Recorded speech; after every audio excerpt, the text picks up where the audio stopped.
Let's go ahead and get started then. So we're very happy to have our next speaker, Krishnaswami Alladi, and he's going to be speaking about, it's kind of covered up, Schmidt-type theorems via weighted partition identities. Let me hide. Switch on the room lights or what? I guess Larry, yeah, can we switch on a few lights At least in the front. in the front Yeah. Go ahead, Krishna. I'll work. and there? Just wanted to hide that. Well, first, my thanks to both Larry and Ian for inviting me to this conference 2 years ago, and I'm glad that they continued, and the conference is being held live now, and I'm able to get to meet so many friends from the Ramanujan and partition and modular world. As many of you know, for the last, I don't know, 5 or 6 years, I'd moved out of theory of partitions and went back to analytic number theory, mainly to guide a couple of PhD students. So this particular work occurred as a fortunate accident.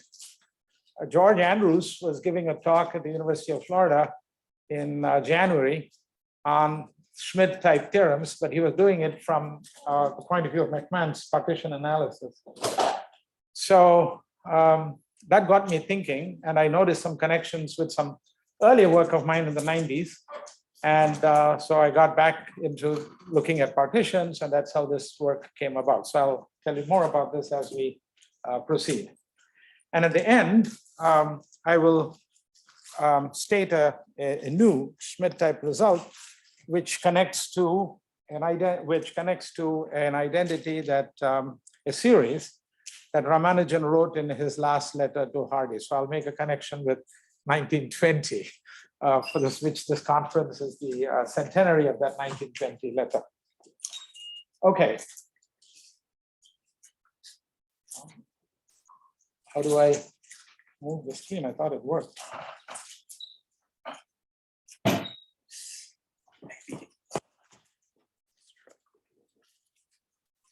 Okay. I think if you don't use it, then it freezes. Yeah. Okay. So in 1999, in a problem in the American Mathematical Monthly, F. Schmidt stated the following theorem. It's a very elegant theorem. The number of partitions into distinct parts such that the odd indexed parts add to n is equal to the number of unrestricted partitions of n. Okay, so that's Schmidt's theorem. So several proofs of this theorem were given, including one by Schmidt. Now I noticed that this theorem is actually equivalent to a theorem that I had first observed in 1994 during a visit to Penn State, but which appeared in 1997 in the Transactions of the MS. In fact, this was the first weighted partition identity that I had noticed. So consider the a Rogers-Ramanujan partition rho, by which I mean a partition where the gap between the parts is at least 2. And you put, I like to put this bk plus 1, a ghost part equal to -1, but you don't have to use this. Now define the weight of the partition to be the product vi minus bi plus 1 minus 1, I going from 1 to k. So if you don't use this bk plus 1 equal to -1, just do this product from I equal to k minus 1 and put a bk outside. Then the theorem is that if you sum these weights over all Rogers-Ramanujan partitions of n, so sigma of rho is the sum of the parts of rho, and that's equal to n, you get the number of unrestricted partitions of n. So essentially what this result is we know that the generating function for unrestricted partitions can also be written in this form. So this is summation p of n q to the n. And the generating function for the Rogers-Ramanujan partitions is q to the n squared over qn. So the point here is, how do you go from here to here and account for the extra 1 over qn? So that's really what is happening with these weights. So this got me thinking, and therefore I systematically worked on a number of these weighted partition identities, where basically you look at a class of partitions and then you look at a subclass of partitions. And the point is you want to attach interesting weights to the subclass of partition so that when you sum, you get the larger partition function. And there are actually a lot of interesting examples, and I will give you one very nice thing which involves powers of 2. Okay, so I noticed that the Schmidt theorem is actually equivalent to my weighted partition identity. Now, I said several proofs of this, of Schmidt's theorem were given. And Ali Unchu actually in a paper that appeared in the Ramanujan journal in 2018, established the equivalence of Schmidt's theorem to my result. Now, the point is, as I said, for the last 4 or 5 years, I've been focusing on analytic number theory. So even though I'm the editor of the Ramanujan journal, I don't necessarily read every paper that appears there. So I missed this, and later Unchu wrote to me and pointed out, Professor Alladi, this equivalence has actually been pointed out by me over there. Okay, so what I'm going to do actually is not only to establish the equivalence of this theorem, but also indicate that proof of that weighted partition identity, because that idea I'm going to use later in this talk. All right, so in this lecture that George Andrews gave at in Florida, he stated 2 more partition theorems in his joint work with Peter Pauli. So this is a very recent paper, 2022. So let S of n denote the number of partitions of an integer, of partitions, A1 plus A2, etc. But now this is an unrestricted partition. So the A's are just weakly decreasing, such that the odd index parts add to n. Then the number of such partitions equal to the number of partitions of n into 2 colors. Now, subsequently in communication with Unchu, he said in a different paper, he had arrived at this result as well. So it should really be called the Andrews-Paule Unchu theorem. So I'm going to give a completely different new proof of this theorem, which involves weighted partitions. And I think you'll like the combinatorics here. And I'm going to proceed with similar ideas to prove the next theorem of Andrews and Pauli in that paper of 2022. So now they look at partitions A1 plus A2 up to A3K, where the parts are all distinct, but A3K is allowed to be equal to 0. So 0 is allowed as a part, but just for A3K. And now, instead of the odd index parts, they are summing the parts with index 1 mod 3. Okay, and that must add up to n. And now this V and K is a very interesting partition function. It's a vector partition. It's a partition into 3 colors, such that there are K parts of the first color with difference greater than or equal to 2 between the parts. There are K parts which are distinct, which means greater than or equal to 1 between the parts. And at most K parts of the third color, which means a gap is greater than or equal to 0. So the first will be gap greater than or equal to 2, the second is gap greater than or equal to 1, and the third is gap greater than or equal to 0. So the 2 are equal. Now, Andrews and Pauli used what MacMahon's partition analysis. So one of the things that they employ here in this partition analysis is what is called the MacMahon operator. So it's a bilateral series in several variables. And this operator operating on that bilateral series in several variables selects only the coefficients which are all non-negative and sums the coefficients. So as we have to, of course, assume that these coefficients are convergent. Some of these coefficients convergent. So properties of this operator were exploited by Andrews and Pauli, and these 2 theorems were proved. By the way, this paper is the 13th in their series on MacMahon's partition analysis. So they've been doing a variety of applications of MacMahon's partition analysis. All right, so we'll give a new proof of that other theorem too, but now in proving theorem 3, this last result of Andrews, we cast it in the form of a weighted partition identity. Now don't look at this weight and say, oh my God, the weights are becoming more complicated, but you'll actually like the combinatorics when I explain these weights. So now we are looking at partitions D3 and K, which is the set of partitions where the gap between the parts is at least 3, and the smallest part is at least 2. And again, I put this ghost part equal to -1. Now define the weight of the partition to be the product of these binomial coefficients, right? Bi minus 1, choose 2. Then if I sum these weights over these partitions where the gap between the parts is at least 3, then I get that equal to U and K and B and K. And you will see that there's very interesting combinatorics in proving that the sum of these weights is equal to U and K. We do that first, and then we prove that the sum of these weights is equal to B and K, the second partition function of Andrews, and therefore the theorem follows. Okay, so let me go to first establishing the equivalence of Schmidt's theorem with my weighted partition identity. Okay, so what we have are these A1, so I'll call as capital psi, this bigger partition, A1 plus A2, etc., such that A1 plus A3 and so on is equal to N. Oh, by the way, it's only the odd index parts that will sum to N is interesting. I'm not saying the even index is not interesting. If you put the even index going to N, then you have A1 to be arbitrarily large. So you'll get an infinite class of partitions. So then you have to put some restrictions on the size of AN or on the nature of AN in order to get this thing to finite. So that's the reason for the sum of the odd index parts going to N, because you immediately have control on the total number of partitions that you're dealing with. Okay, so we'll first show that the sum of these Rogers-Ramanujan weights is equal to Sn. So now the point is this. So you choose a Rogers-Ramanujan partition, which we call rho at the bottom of the screen, B1 plus B2 plus B3. And I make the identification A1 equal to B1, A3 equal to B3, B2, A5 equal to B5, etc.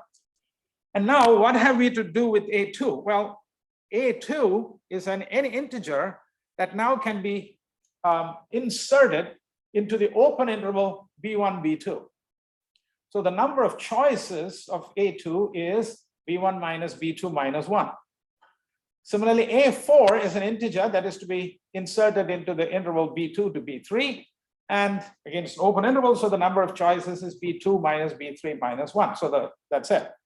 And now the choice of A2 is independent of the choice of A4, is independent of the choice of A6, and so on. And therefore, the total number of choices is the product of these Bi minus Bi plus 1 minus 1. And that is how you get the weight of this partition. Now, the point here is this.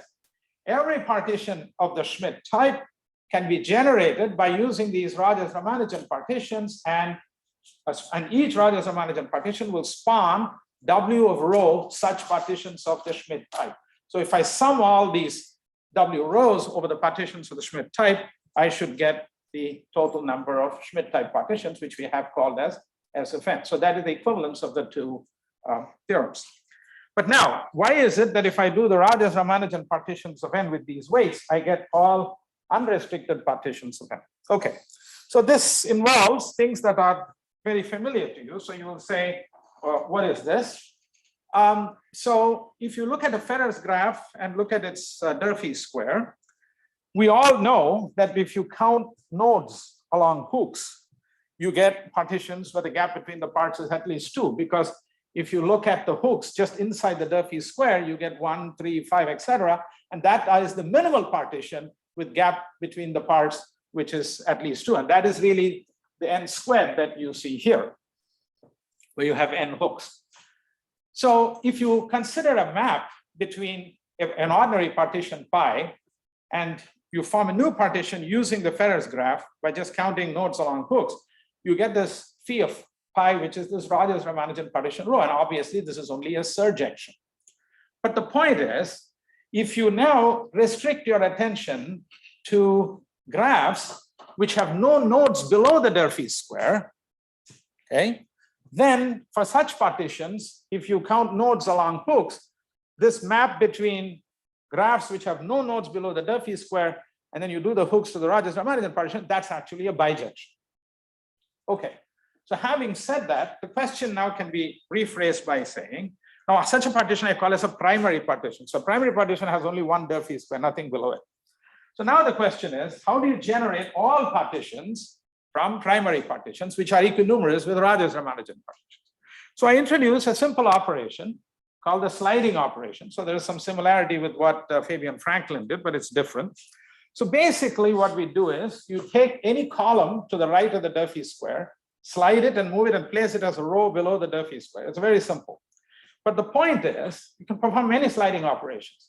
But there are invariants under the sliding operation, namely, well, the size of the Durfee square, and of course, the integer being partition. Anything that you do, if the integer changes, then you get into complications. But most importantly, all the hook lengths are preserved. So you perform as many sliding operations as you like, the hook lengths are always preserved. So what does this mean? If I take a primary partition and map it onto a Rogers-Ramanujan partition, and I go on performing sliding operations, I get different unrestricted partitions, but they all map under the hook operation to the same Rogers-Ramanujan partition. So that part remains unchanged. So it's still the same map. So what this means is you can start with a Rogers-Ramanujan partition, represent that as a primary Ferrer's graph, and view the Rogers-Ramanujan partition in terms of hooks, and then go on performing these sliding operations and generate all unrestricted partitions of n. So that's really what is happening by putting this extra qn here. Okay, it is really this combinatorially, it is the sliding operation, although it may not seem obvious. So the question is, how many such sliding operations can be performed? So if you look at the Rogers-Ramanujan partition as the parts of which are the bi, the difference 2 is accounted from within the Durfee square. Therefore, if you look at the hooks, bi plus 1 minus 2 will be the number of columns of length I to the right of the Durfee square. That many columns of length I are lying to the right of the Durfee square. And so I can either move 0 columns, 1 ... up to bi minus bi plus 1 minus 2. So the number of choices is bi minus bi plus 1 minus 1. Multiply all of this. So each Rogers-Ramanujan partition will now generate W of row unrestricted partitions. That's the inverse image, the size of the inverse image. So you sum over all these W row, you end up with the total number of unrestricted partitions. Okay, so that's the proof of that theorem, and therefore this is another way to look at the Schmidt theorem. Now, if I have time at the end, I will show you, so this is just a diagram explaining what is going on. If I have time at the end, I will show you how this also relates to partitions into distinct parts. But there the sliding operation is a little bit, you have to, it's my modification has to be made. And it actually gives you a very interesting identity connecting partitions into distinct parts with partitions into parts that differ by at least 3, but the weights will be powers of 2, which actually give you a combinatorial insight into why partitions, the number of partitions into distinct parts is almost always a multiple of any given power of 2. Okay, so this problem was actually taken up later by Ken Ono and Peniston, and they wrote a paper on this based upon this identity that I had. If I have time, I'll explain that at the end. So many variations of this sliding operation can be done to get other partition identities and some insights into well-known identities. Okay, so now let us go to the theorem 2, which is now Andrews-Paule and Unchu. So you have unrestricted partitions, pi equal to b1 through bk equal to n. And then you have this larger partition, right? A1, A3, etc., such that A1 plus A3, etc., the odds add to n. So you make this identification. Okay, so the first part is very simple. Like before, I have to now insert A2, but now I have to insert it into the closed interval because this is an unrestricted partition, so the ends are allowed. So the number of choices will be b1 minus b2 plus 1, etc.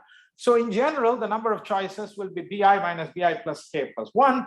And therefore, the weight that you need to have now is the product bi minus bi plus 1 plus 1. So if I take an unrestricted partition, and to that unrestricted partition, I attach these weights, sum all these weights, then I will get the number of partitions of n into 2 colors. I should get the number of partitions of n into 2 colors, right? But so we have to prove that, but this is the weights that I'm having. So let us ask ourselves how, from a given partition, unrestricted partition, we can construct partitions into 2 colors. Well, let pi be this unrestricted partition b1 up to bk equal to n. But now what we do is we rewrite it as b1 star f1 plus b2 star f2, etc., b nu star f nu, where the b1 through b nu are the different parts of this partition. So they are distinct numbers, and each occurs with this frequency fi. Okay, so bi occurs with frequency fi. So you have 2 colors, red and blue. And let us say for the purpose of the partition, you need an inequality. Let's say blue is bigger than red. Okay, so what do? So we have a particular part bi. It occurs with frequency f sub I. So I can color all the parts red, or I can color the first as blue and then the rest as red, or the first two as blue and the rest as red, and so on. So the number of choice of coloring this in two colors is this f sub I plus 1. So the total number of choices is now the product fi plus 1 taken from 1 to fj plus 1 from 1 to nu. So that is the weight that has to be attached to the unrestricted partitions. Now if you sum all these weights, you will get P2 of n. Okay, but that's not the weight that I had before. The weight I had before was bi minus bi plus 1 minus plus 1. Now I have this weight in terms of the frequency. Therefore, our theorem will be proved if we show that the sum of the original weights W1 of pi that I had over unrestricted partitions equal to the sum W2 of pi that I now have, taking into account this frequency. So why is the first sum equal to the second sum? And it turns out they are equal due to something very nice happening. The weight of the partition pi, W1, turns out to be the weight W2 of the conjugate partition. Okay. By the way, I love conjugation. So I've spent hours and hours thinking about partitions and their conjugates and so on. And one of the things that is very interesting, which has not been looked at as closely, is that the number of different parts is an invariant under conjugation. And I feel that it's an unexploited or underexploited invariant. So I have actually got a lot of identities by exploiting this invariant, one of which is a Mach theta function identity of Ramanujan. So anyway, so this is something that is, I think, very interesting and can be exploited in many situations. So we're now going to show that W1 of pi is actually equal to W2 of pi star, which is the conjugate. And that will prove the theorem. So here is what we do. We take this partition B1 BK. We have rewritten it as summation Bi star F, Bj star Fj. And now, if you look at the Ferrer's graph, this is the frequency of occurrence. The number of columns of length I in this Ferrer's graph, if you start, the number of columns of length F1 is B1 star minus B2 star. That's the number of columns. The number of columns of length, if you look at B2 star minus B3 star, that is the number of columns of length F1 plus F2, etc. So we now can think of F1, comma, F1 plus F2, comma, F1 plus F2 plus F3, etc., as generating a partition into distinct parts. Now, in other words, you now only go to the frequency, which means if you think of those as the partitions into distinct parts, and they now occur with frequency B1 star minus B2 star, B2 star minus B3 star, etc., then our coloring process tells you that the weight that will be attached to this will be product Bj star minus Bj plus 1 star plus 1. And therefore, that product, which is equal to this product, will now be equal to W1 of pi. So if you go through the conjugates, you actually see that the sum of the weight W1 on pi is equal to the weight W2 on pi star, and therefore the sums are the same.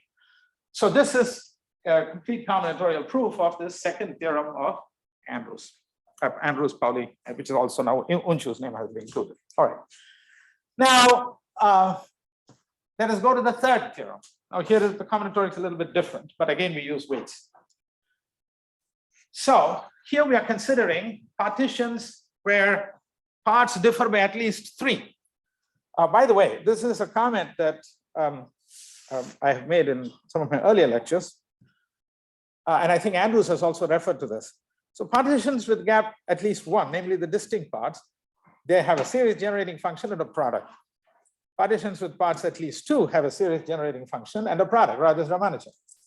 So there was a negative theorem that was proved by Alder, that if you simply look at partitions where the gap between the parts is at least 3, that's 3 or more, that's not interesting because there is no product representation. Of course, Andrews always says that is not the right way to look at it, to say something is not interesting, make something interesting out of it, and Schur made it interesting by saying no consecutive multiples of 3. But I am saying make it interesting by attaching weights. Then you will get interesting product representation. And my weights, in one example I'm going to show at the end, are powers of 2. So here we're going to do some weights to be attached to this T3 and K. So D3 and K are partitions where the gap between the parts is at least 3 and the smallest part is at least 2. Why? Because if you look at the original sequence of distinct parts, A1, A2, A3, K minus 1, actually, I missed an 8, that should be A3, K minus 2 there. Now you're looking at a subsequence of skipping by 3, and therefore the gap between the parts is definitely at least 3. And since you're stopping at A3 minus 2, the smallest part is at least 2. Okay, we do that. So I make this identification, B1 equal to A1, B2 equal to A4, etc.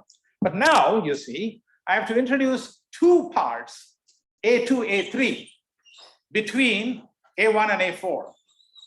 And since they are distinct parts, there are 2 parts in the open interval. And that is where you get the binomial coefficient B1 minus B2 minus 1 choose 2. The next one will be B2 minus B3 minus 1 choose 2, etc. And you take the product of these binomial coefficients to get this weight. Okay, so this proves that the sum of these weights is equal to one of the partition functions in the Andrews-Paule theorem, namely U and K. But how do we connect it to the second partition function, which is this vector partition? And there you need to do a sort of a distribution of these weights. The weights will involve distributions. So here is what we do. Think of the partitions generated by or counted by V and K as this triple, pi2, pi1, pi0, where pi2 is this Rogers-Ramanujan partition, pi1 is this partition into distinct part, each has got K parts, and pi0 is a partition into ordinary partition into at most K parts. So now we look at the conjugates. Again, as I said, I love conjugates. So somebody in an earlier talk said, one of the nice things about partitions into distinct parts is if it has K distinct parts, then the conjugate is a partition whose set of parts is 1, 2, 3 up to K. So these things occur at least once. Now, if you look at the Rogers-Ramanujan partitions, that means into K parts, with the exception of, in the conjugate, with the exception of the largest part K, every other part has to occur at least twice. So the gap between the parts is at least 2. The largest part will occur at least once, but possibly more than once. And for the unrestricted partitions, the conjugate will say the parts are no more than K in size. So we'll only look at the conjugates now. Now what we do is this. We are looking at these partitions into parts that differ by at least 3. And we have now introduced these columns. So what we do is we have BI minus BI plus 1 is at least 3. So there are 3 columns at least of length I in that partition. So we extract all the columns. We insert 2 columns into the conjugate of the Ferrer's graph of pi2, because it has to have at least 2 parts, 2 columns for each length I. And we put 1 column in the conjugate of the Ferrer's graph of pi1. So you're now left with B1 minus B2 or BI minus BI plus 1 minus 3 columns of length I in your hand. Now, this last partition, pi0, is a partition into parts no more than K, but not every part of a certain size occur. It may not occur, right? May or may not occur. So when you have this BI minus BI plus 1 minus 3 parts, let's consider the case where you put no parts in that pi0 star. So you have to take all of these columns of length I and distribute them between pi2 star and pi1 star. And the number of choices is BI minus BI plus 1 minus 2. Okay. Now, maybe you put 1 column of that length I in that pi0. Then you have BI minus BI plus 1 minus 4 columns left. And the number of choices is BI minus BI plus 1 minus 3. Now here, you have to add these numbers. You can't multiply these numbers because it is for the same set. You're looking at either I do this or I do this or I do this. So I got to add all these numbers. So that's where it's in equation 26. So when I add all these numbers, I end up with a binomial coefficient BI minus BI plus 1 choose 2. But then the distribution of columns of length I is independent of the distribution of columns of length j. So at that point, you have to take the product of the binomial coefficients, and therefore when you take the product, you get the weight W pi, which when you add, you end up with V and K. So this is a complete combinatorial proof of this third theorem of Andrews. Okay. All right. So at this point, all I've done is new proofs of known theorems, right? So do we have a new theorem here? Well, yes. So I'm going to give you, oh, by the way, I should say the main work in the paper of Andrews and Pauli as far as this theorem is concerned is to establish the generating function of u and k, and they write it as q to the power, this pentagonal number p, 3k squared plus k over 2 divided by qk cubed. Once that's done, they're able to split that into three factors: q to the k squared over qk, which is Rogers-Ramanujan, q to the kk plus 1 over 2 over qk, which is distinct parts, and 1 over qk, which is parts at most k. So that's the second one. So all their work is determining the generating function of u and k. All right. So now I'm going to give you another Schmidt-type result, which connects with, as I said, this series that Ramanujan mentioned in his last letter to Hardy. It'll connect with that. So one of the Andrews-Paule theorems deals with unrestricted partitions. Schmidt's theorem deals with partitions, the distinct parts. So I asked myself, there must be something in between the two, and there is. Okay, so what is this in-between class of partitions? So it looks artificial, but it's going to be beautiful, and some of you may already know about these partitions. So look at two classes of partitions, alpha and beta. So alpha consists of A1 plus A2, A3, etc., such that A1 is greater than A2, is greater than or equal to A3, greater than A4, greater than or equal to A5, etc. So the inequalities, the strict and the weak, they alternate. Now in beta, you do the same thing, except now beta 1 is greater than or equal to beta 2, is strictly greater than beta 3, is greater than or equal to beta 4, etc. Okay. Now the point is are these things interesting? Yes, very, because they have very nice series representations, which have beautiful product representations, and these are actually related to identities that L.J. Rogers wrote down in his paper when he proved the Rogers-Ramanujan identities, and he had similar identities. The only problem that I have here is that when I scanned my transparencies, the way I scanned them, the mod 20 is missing in the product. You just see a mod. So the modulus there is 20 in both identities. Okay. So the generating function for the partitions of the type alpha is this q to the power n squared divided by q2n. The generating function for the partitions of type beta is q to the n squared plus n divided by q2n plus 1. And there are these two beautiful products, modulo 20, and these residue classes that you have. So actually, Rogers wrote down 8 identities, I think, of this. And if you look at Andrews' lectures that he gave at Tempe, Arizona, I think one of the early chapters, he discusses these 8 identities of L.J. Rogers, because besides the Rogers-Ramanujan identities, they all come up in the solution of the hard hexagon model, the complete solutions. Rodney Baxter originally got the first 2 Rogers-Ramanujan identities in his model, and he was not able to prove them. And then Andrews showed him how to do this. And in that process, Andrews also looked at that same model, and then they figured out that there are these other identities that come up. And this is the 8 identities of L.J. Rogers. So 2 of these are here. Okay, so these are very beautiful partition interpretation. But like Ramanujan, Rogers never stated the partition versions of these identities. So now we have them here. All right. So now what I do is I'm now going to get a new Schmidt-type theorem for these partitions. So let us look at the class of alpha partitions, A1, A2, A2k, such that the odd index parts add up to n, and that the number of such partitions be called A and k. Now look at the beta partitions, do the same thing, and let the number of such partitions be called B and K. Now I introduce a class of partitions with weights, which are going to link these.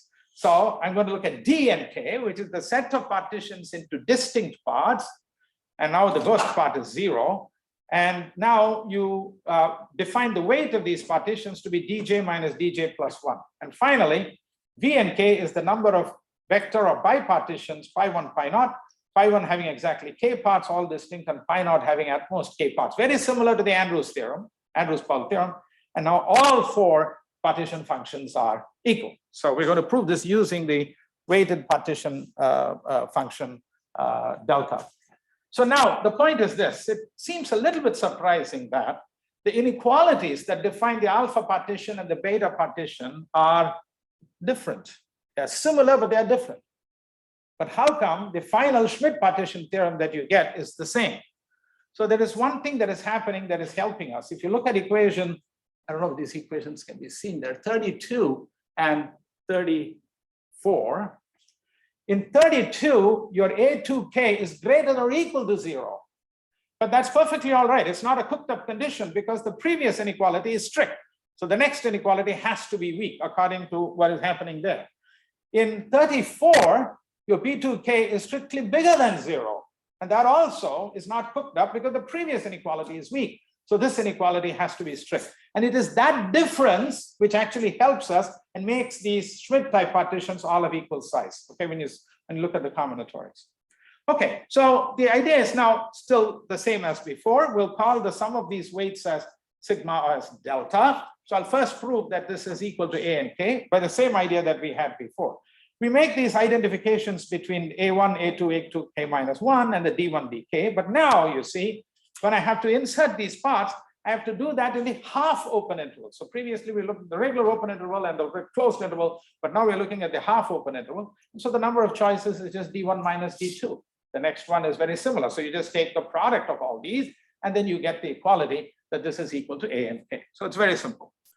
Next, you do the same thing, you get the equality B and K. But finally, we're going to show that this is equal to the vector partition. But when you do the vector partition, what we say here is that these columns of length I that you get are at least one, there is at least one, right? Because these are partitions into distinct parts. Now you got to distribute them into pi 1 and pi 2. And when you distribute them into pi 1 and pi naught, the only condition is that pi 1 star, which is the conjugate, is guaranteed to have at least one column of length I. So you got to take one out of it and place it there. So now you have remaining D1 minus D2 minus 1 columns, and they have to be distributed between these two conjugates, and the number of choices is D1 minus D2 to take the product, and you get this. So it is the same idea of attaching weights, doing this distribution and so on, which actually unifies all of these Schmidt-type theorems. But now the point is there a purpose or is there a usefulness in introducing weights besides just doing the combinatorics, of course, is nice, but is there some other purpose with these weights? The answer is yes. The purpose of introducing this V and K, which comes through the weights, is that you can easily write down the generating function. So the generating function for all of these partitions, if you precisely keep K, is Q to the K plus 1 over 2 divided by QK coming from the partitions of the distinct part and 1 over QK coming from the unrestricted partition. So it's really Q to the KK plus 1 over 2 over QK squared. So I wrote down this series and I asked Andrews, is this interesting? I mean, I have this generating function. Is there some interest in the function in the Q series itself? And he said, yes, there is considerable interest. In fact, this has got a very interesting history. So some of you may know this history, but some of you may not for a certain reason. And that is, in his 1920 letter, when Ramanujan wrote down a number of series which are Mach theta functions and classified them according to different orders, he also wrote down a very natural looking series which is not a Mach theta function. So some of you may have ignored this, saying it's not a Mach theta function, so I'm not even going to think about it. I'm going to waste my time. Okay, and I don't blame you for that. You're only interested in Mach theta and you are diehard Mach theta fans, so you may have ignored this other series. So this other series that Ramanujan wrote down, and he said which is not a Mach theta function, he still discussed its asymptotic behavior radially as Q goes to 1 minus. At least he stated it.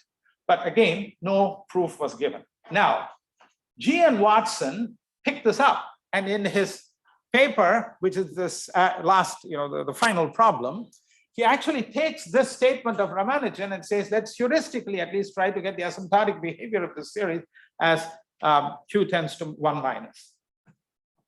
So he rewrites this as follows. Do not recall that in the denominator we had QK squared. So what he does is he takes one of those QKs in the denominator, this is Watson, pulls out a 1 over Q infinity and puts a QK plus 1 infinity in the numerator. And then the next thing he does is he does an expansion of this QK plus 1, which is what I've written in equation 41. And then conveniently, we have this formula for the triangular numbers, that the nth triangular number plus the kth triangular number plus mk equal to the k plus M triangular number. He uses that, simplifies it, and then rewrites it as what I have now given in 43.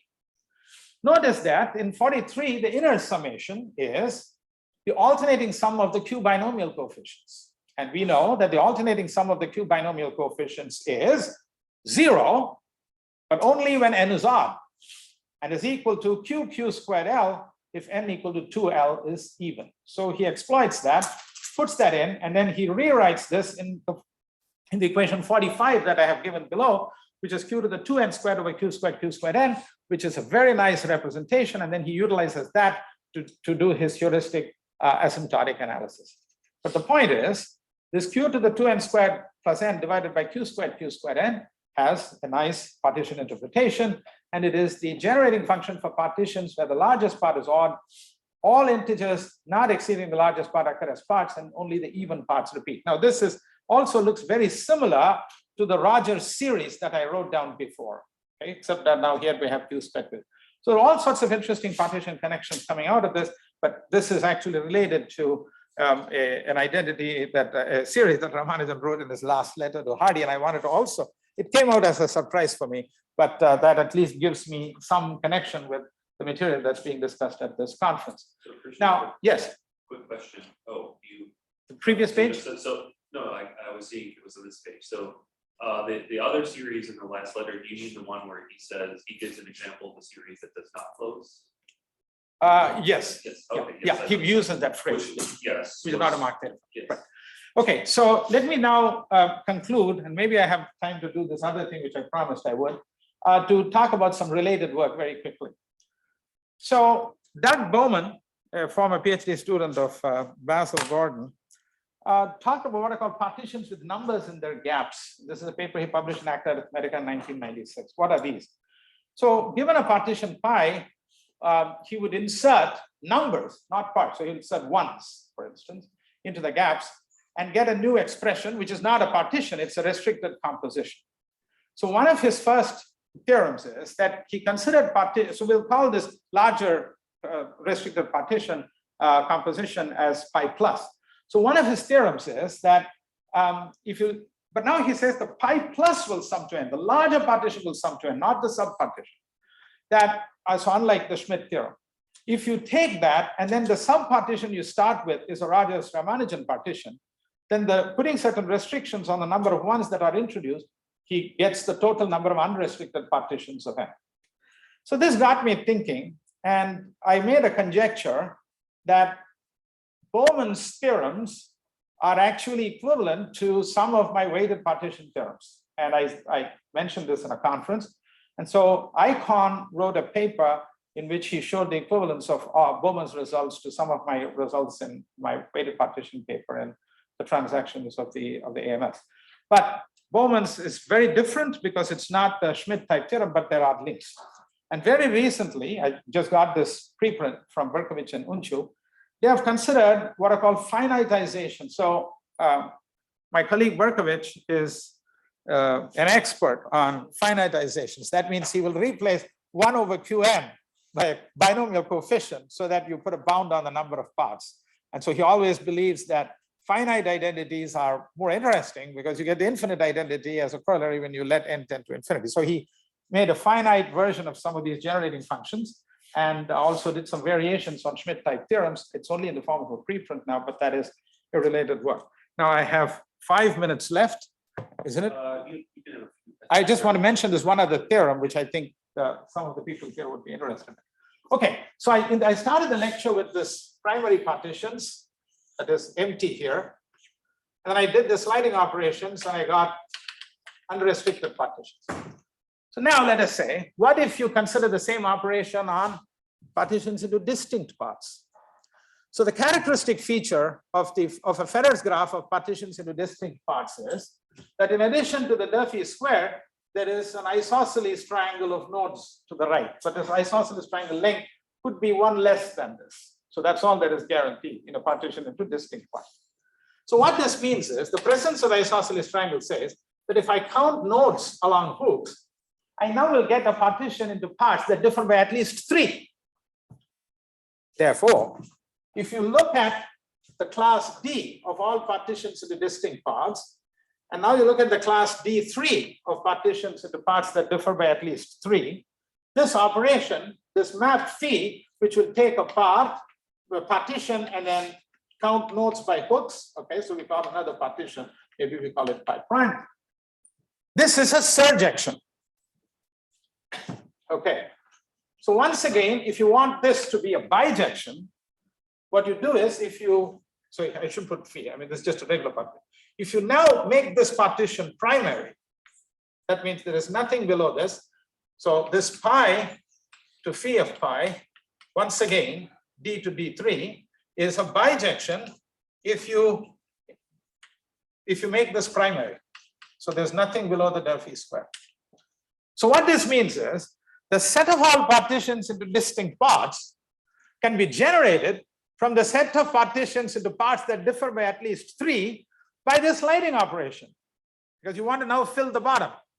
But one thing though, you can't just move as many columns of length pi as you want, because you move 2 columns of length pi, this is no longer a partition into distinct parts. So here you have a choice, you can only move at most 1 column of length I, which means given columns of length I, there are only 2 choices. I don't touch them or I move only 1. So the weights are 2 powers of 2. So what actually happens is this. Let D3 and K denote the number of partitions into parts that differ by at least 3. Okay, so parts differ by at least 3. But there are K gaps which are greater than or equal to 4. Only then you will have a column of length I, there are K columns of length I. Every time you have an extra column of length I here, this will increase the gap to which can move. So if I have that, but then now the ghost part is -1. So this always figures out. Now these partitions have to be counted with weight 2 to the power of K. Then you get the total number of partitions into distinct parts. So this is a 2-adic identity which connects partitions into distinct parts with partitions into parts that differ by at least 3. Now you can make it more interesting. 2 minutes.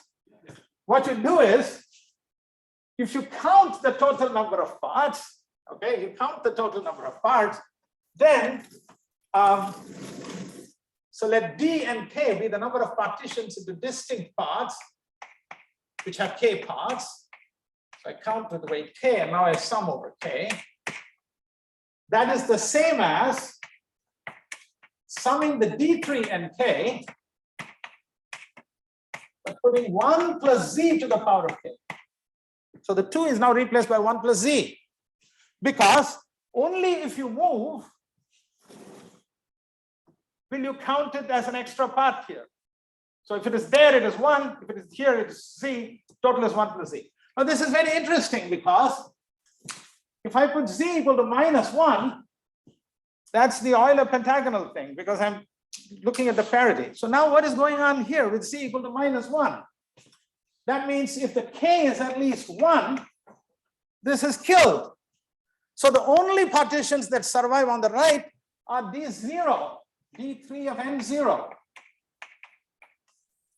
But what is D3 of N0? These are partitions into parts that differ by at least 3 with 0 gaps which are bigger than or equal to 4. That means all gaps are exactly equal to 3.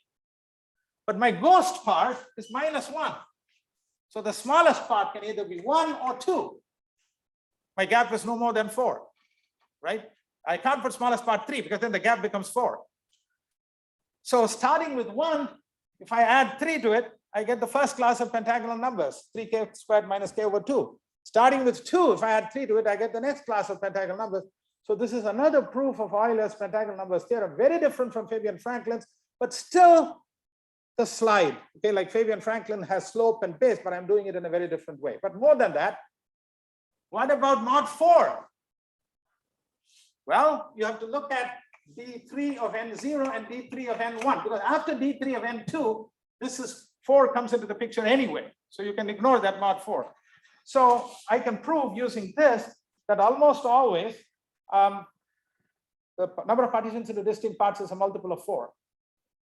More work, I can show it's a multiple of 8. And then after that, it became very strenuous. So, but I just made a conjecture that the number of partitions of distinct parts is almost always a multiple of any given power of 2.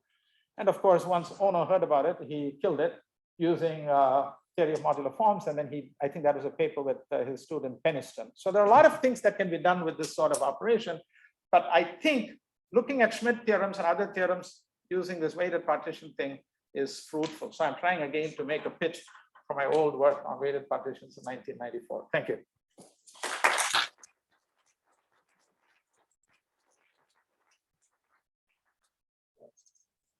Any questions for Krishna? Yes. Oh, and then So this is truly distinct from Franklin's proof of the hexagonal number theorem, or like is these sliding? it's very different. I mean, the only thing that is similar is the fact that you're moving, one column and placing it down. So there is that idea is there, but in Franklin, you only have the base and the slope. Right. So the Franklin proof is very special to this theorem, whereas here you have other information here. So this can be exploited. And since you've introduced a variable, you can do other things also with that variable z. But this is only, there is another class. I mean, I also have thought about what are called basis partitions, which is related to stuff that you all discuss, ranks. So a basis partition is you take a given rank vector. So you said, which is the successive hooks, but then the gap differences, right? So if you say 4, 5, 7, 9, -1, the minimal partition which has got that particular set of ranks is a basis partition. So the generating function for basis partitions can be related to Rogers-Ramanujan partitions. The weights are powers of 2, and that can be explained using the sliding operation. But there what happens is you have an entire block of length I, and everything must be moved or nothing should be moved. So there are variations on the sliding operation that can be done and connected to many of these fundamental results. And then you actually get some new insights. Yeah, Ian. You may have answered it at the end, but I was going to ask, there's a similar conjecture, I think, for over partitions about density 1 being divisible by arbitrarily high power of 2. So I was going to ask if you could do anything, maybe Right. interpreting. So, okay. So I know that over partition thing has become an industry, and it's definitely deserves that. An over partition is basically, the way I look at it, is you have a choice of 2 colors there. Right. So it's Therefore, for me, I prefer to rewrite the number of over partitions of n in terms of powers of 2, but to the number of different parts.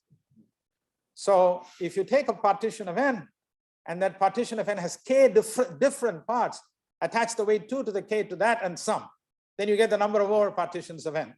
And the 2-adic identity will then explain this powers of 2 thing. But I think the weighted approach has some other benefits in the sense it can go beyond this over partitions, and then you can introduce all these parameters.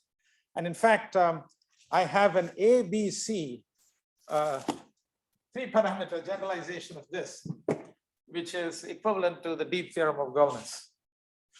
So that appeared in the later paper. So there are a lot of things that can be done. Great. Other questions?